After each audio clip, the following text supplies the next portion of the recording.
Hey folks, welcome to Bear Mountain. Today we're going to go back over our Mazzei Injector. We did a video on this back in November when we first got it, and our first design on this had a this whole kind of setup, and it was we were trying to just figure out, what settings we would need to make it work. And one of the major things that we used for our fertigation injection is we had a 20 psi pressure reducer in here instead of a ball valve. This came as a suggestion to us from one of our viewers that said that they kind of had used a similar setup and that it worked much better because you could adjust the actual pressure to what would be the optimum depending on what the input pressure was from your well or from your water source. So our well runs at about roughly, the PSI is pretty close to about 50 PSI. And so what we're trying to do is create a pressure differential up here on the main line coming in, and that will cause a reduced pressure on this end versus this end, which then, as the water flows through the bypass, and these are just shut-off valves for the bypass, through the injector itself, we'll actually have lower pressure on this end, which will create a vacuum and pull the material, our fertilizer, from the bucket and meter it into the water flow going through the hose, and then we use the hose basically to water inside the tunnel. Now, this whole thing, our next step is once we kind of feel that we've got a flow on this measured out, I did one walkthrough on it, and it looks like if I take a 3-gallon bucket of base water and add approximately 1 liter of undiluted fertilizer to it, the dilution rate as it flows through from the semi-diluted in the bucket through the injector, as it's measured out, it's coming out in about a ratio of 1 to 200 actually being applied. So there's 1 part of actual true fertilizer being applied out the end of the hose per 200 parts of water. Now, the other things that you might notice on this is like we have a protection. This is a butterfly shutoff valve, so if there's any back pressure that happens, like pump pressure dropping down or something that would cause material to try to flow backwards, this shutoff valve will prevent anything from going into the actual incoming water source from the well itself. Other than that, the system is pretty easy. It's easily disassembled for cleaning purposes. If we get any clogs or anything of that nature, we can easily take out the injector and wash that out.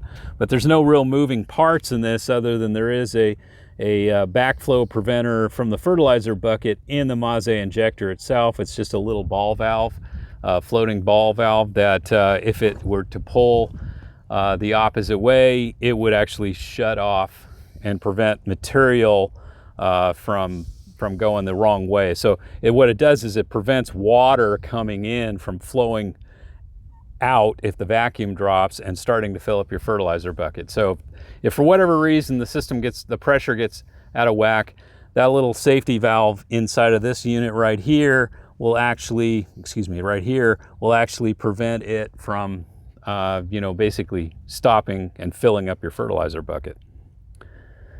So really pretty easy. So let's go in and check the fertilizer buckets. We've got a grass-based fertilizer that has been sitting since last March, so it is officially 1 year old this weekend. And so we're going to open that guy up. We haven't really looked at it since last fall, and we'll see what shape that's in, because that's what we're going to fertilize today with. Is we're going to use the grass-based JLF, and we're going to be fertilizing as a drench our scented geraniums that we just pulled the fabric cloth off those guys. So we're going to give these guys a good boost. Okay, we've got various fertilizer buckets in here. Some of them we were doing for like flower, like we've got some ones we made last summer out of zinnias, and these are like in the 5-gallon buckets. Plus we have one nitrogen source one that we used that we made last year that's been aging. It's basically a protein food waste type situation. That's of our nitrogen fertilizer. This one though is a kind of our all general purpose fertilizer, and the big barrels here are grass and crop residue. This one here is a crop residue from flowers. This one here is all just pure grass. So the two big barrels, this one's the oldest one. It was filled on March 26th last year, and today is 29th, something like 29th. That. So it's been a year. When we're filming it. Yeah, it's been a year, and we really haven't looked at it. You know, it's gone through the winter. We kept it from freezing. We put like fabric cloths over the top of these guys just to keep it from freezing. So it's all kind of been done at the ambient. Whatever has happened in this greenhouse, you know, high temperature, low temperature, with the exception of going to freezing. So the nature has just taken its course. And so this is really well aged, and we're gonna open this up. There's probably a little bit of odor, but I would think most of it is probably gone. Oh, just kidding. Whoa, nice snap there. Yeah, there is a bit, there's just a small odor, but interesting enough, I'm going to set this aside here. We do have a kind of a cake on top of where the grass residue that didn't fully, yeah, I guess there's still a little bit of odor. There is odor, but it's not as bad as I guess I would have thought. It smells like a feedlot. Or dairy. Yeah, kind of manure a little bit. I guess that would make sense since ruminants are rather anaerobic.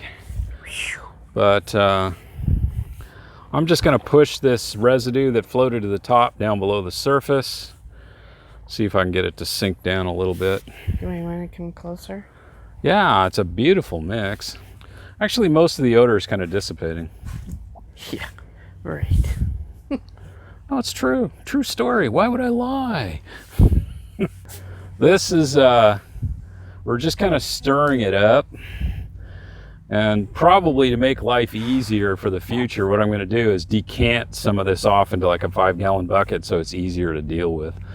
Because I'm not going to be pulling out much more than, you know, 1 or 2 liters at a time. And this is probably made, oh gosh, at least 50, you know, 45 gallons, I'd say 40, it's not to the top, probably 45 gallons of actual liquid fertilizer. So that's pretty good. All right, as we talked about decanting some stuff out, kind of did this earlier, and I put in maybe about a quarter of a bucket of the material. And what I'm going to do is just to be easier to deal with here is I take this paint strainer, and it's a coffee can with holes drilled in the bottom, and I'm just pushing it in to keep any oversized solids from, you know, getting in and getting as much liquid as I can. And we talked about, you know, where I fill this thing up to, which is basically the bottom of the handle here, and that's approximately 1 liter. And that was done from prior experiences. So see, it's nice, dark colored. It's nothing really big and oversized in it. It's all really fine stuff. But works okay for the Mazzei Injector, but we definitely, if we're doing our in our drip system, we're going to have to run it through like a 200 mesh filter.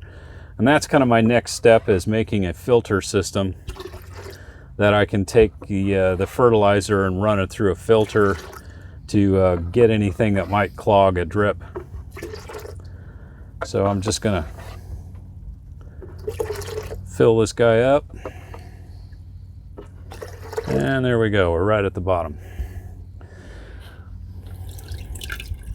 And that's all there is to it for the fertilizer. And like I said, this stuff is about a year, well, it is a year old. And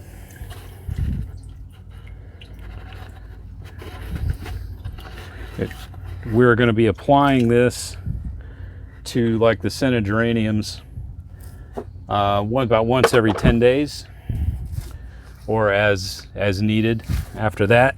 Get these guys really rocking and rolling so we can start harvesting them probably by late May.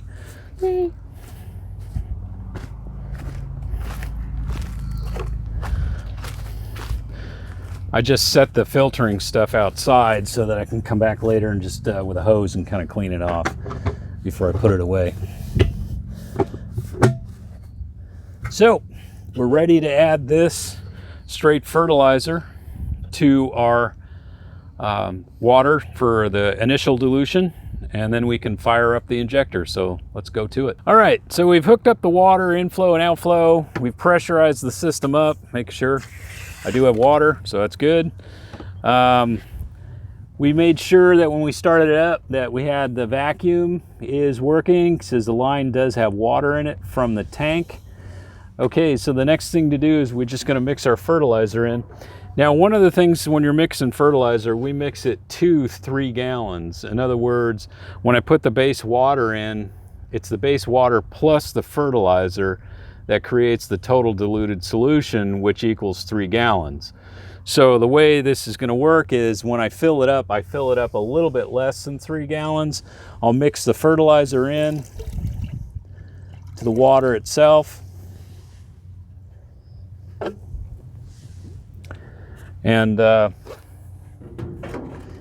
just kind of give it a stir with this. What I did with this is, in order to make sure that the filter end stays down at the bottom of the tank, I attached this just piece of fence rod to it with zip ties so that the weight of it will keep it down at the bottom of the tank. And it looks like I've got maybe a quart more water to put in, so I'm just going to grab some extra water.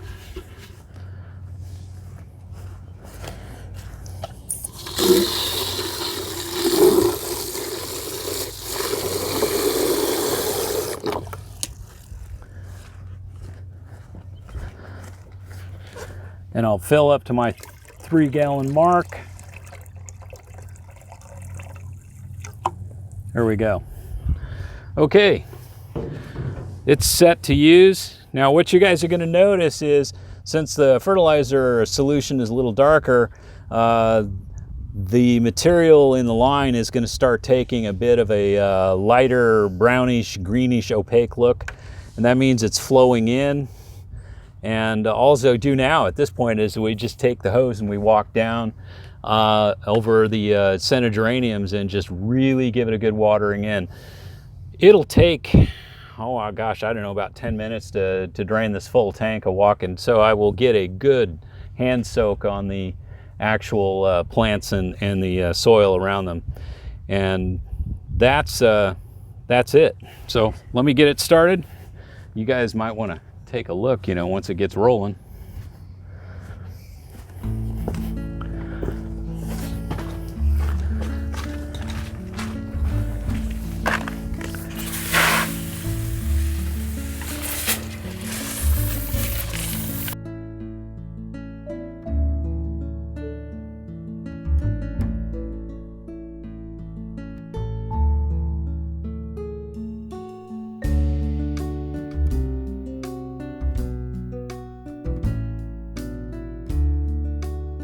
All right, what you can kind of see if you look at the 3 gallon mark, I ran inside for, I don't know, a few minutes, and you can see I'm well on my way to almost a half gallon of the fertilizer being applied. So it is definitely making its way through the system. You see, you can't really tell too much because of the dilution level, but it is definitely a little darker in the clear plastic tubing than when we got started. I still have some drips in the system, and I think what I'm going to do is I'll just get some more Teflon tape when I take this apart, and I'll make certain that you know, that's kind of sealed up. So that's basically all that boils down to. Going through this way is pure water. The actual fertilizer's coming through here, up here, and then going out that way. So this is actually not dripping fertilizer at all. So the system seems to work pretty well. So what did you notice? Anything? It was dripping. It was dripping, yeah. So it'll take me, you know, like I said, about another 10 minutes or so to kind of finish off finish the row and get it all fertilized in. And in the future, though, the next step is we got to make a filtration system that I can take the material and run it through like a 200 mesh drip irrigation filter, so before it goes into the actual drip lines itself. And although most of the solid materials, really have settled out, there's very little residue in this that is, would say it's precipitating out to the bottom. So I'm thinking even with running it through that 200 mesh fertigation filter, we probably won't have to have too many issues of clogging, because it seems like the older this stuff has gotten, material is settled out pretty well. So I guess right now it's just like finish it up and then clean out the system. You got any questions? No? Okay. This is a real inexpensive system. The most expensive part was the injector itself. And I think, all the other parts here are just something you can get from a home center, basically in the PVC, with the exception of the butterfly valve. That was definitely from a drip irrigation company or some kind of company that sells irrigation parts. You can get one of those from that. The whole system setup, if it costs, I'd be surprised. I haven't added up the total cost on it, but it's definitely under 75 bucks to do everything here on it. And it's mobile. I can move this anywhere I have a water source. So it's just a really simple little cheap Home Depot A-frame sawhorse, a couple of wire brackets, and as long as the injector is above the fertilizer source, it'll work just fine. So thanks for watching today, folks, and appreciate it. And as always, stay safe out there, and we'll catch you on the next video. Bye-bye. Bye-bye.